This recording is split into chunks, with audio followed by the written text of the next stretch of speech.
And now Macron has finally, having rejected a candidate from the left wing coalition, has nominated Michel Barnier, who is familiar, maybe to term, as the former EU chief negotiator on Brexit.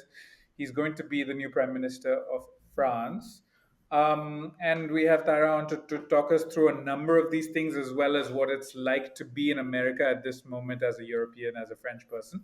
But let's start with Barnier. What do you make of this nomination? I have to say, I'm not that surprised because Macron made clear very early on, a couple of months ago, actually, right after the elections, that his preference would go to having a prime minister emanating from the center right, which was not at all, in accordance with the results of the elections that he basically called for. So I think that the whole conundrum there was hard to understand, even through Macron's thinking. But he said quite clearly, he repeated it also quite clearly, that he was not going to choose a prime minister from the left, despite the left coming in first. And I should say they did come in first, but it was a hung parliament, as you said, Rohan. And so I think the left composed the left wing coalition, the New Popular Front, was composed of a variety of parties who sometimes disagree on a number of issues, particularly pertaining to European and foreign policy.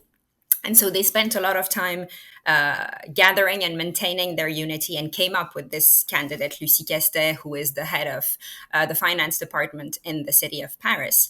But it's true that they didn't really expand the scope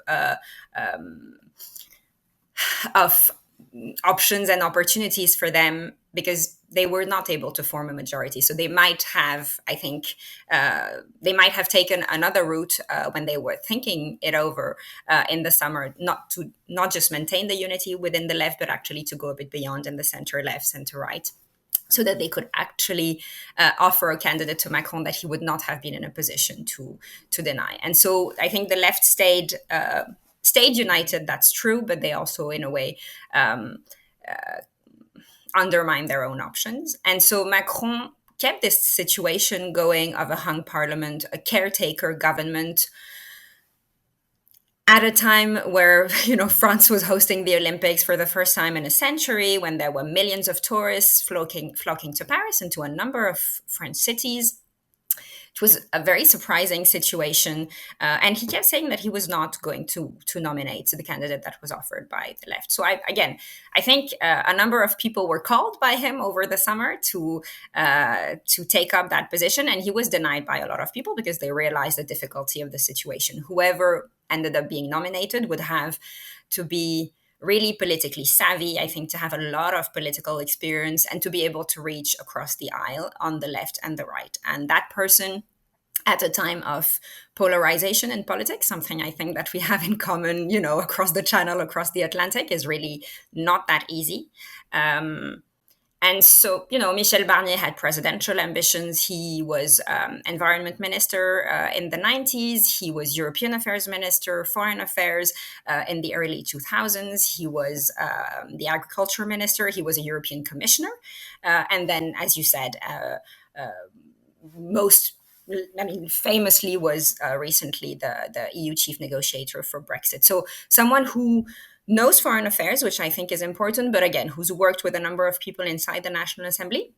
It's going to be really, really tough for him now to do a Macron, which is, we've discussed this, to do an en même temps, so simultaneously two different things. He's going to have to carry Macron's agenda on immigration, on maintaining the pension reform bill that was passed last year, all the while indicating that he's also open to having people from the right, from the left. And so that's going to be pretty hard. You've said it as well. I mean, most European countries actually already do that. They have coalition governments. They take some time to form governments, but they're used to reaching across the aisle. They're used to having people basically from really different parties in one government. France is not used to that at all, at least has not been used to that in the past 70 years. There have been hung parliaments before in the Fourth Republic, but Charles de Gaulle's idea in bringing this new Fifth Republic constitution was precisely basically to fight against instability and hung parliaments and governments that kept falling. And so we have both kind of, among the elders in the French political system and the youngsters, people who really are not used to working together in a government. I think they do so at the National Assembly. You see people from different parties working on common reports that they have to present to their peers.